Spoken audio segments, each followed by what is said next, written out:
Piston at Manibela nagkilos protesta sa LTFRB laban sa patuloy na pagtaas ng presyo ng langis.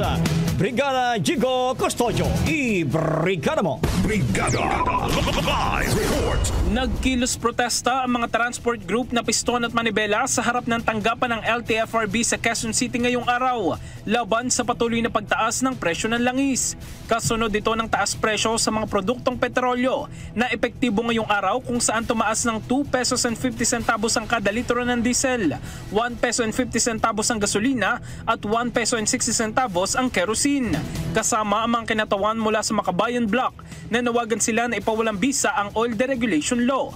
Ayon kay Manibela Chairman Marvel Buena, simula noong Oktubre hanggang Nobyembre, malaki nang itinaas sa mga produktong petrolyo na lalo nagpapahirap sa mga motorista, mga tsuper at mga operator. Ayon naman kay Camo de Floranda, ang National President ng Piston, mula nung ipinatupad ang oil deregulation law, hindi ito nakapagbigay ng benepisyo sa mga driver at operator, bagkusin nagbigay umano ito ng laya sa malalaking mga negosyante na kumita ng mas malaki. In the heart of changing lives, ito si Brigada Jigo Custodio ng 105.1 Brigada News of Manila, the Music News Authority.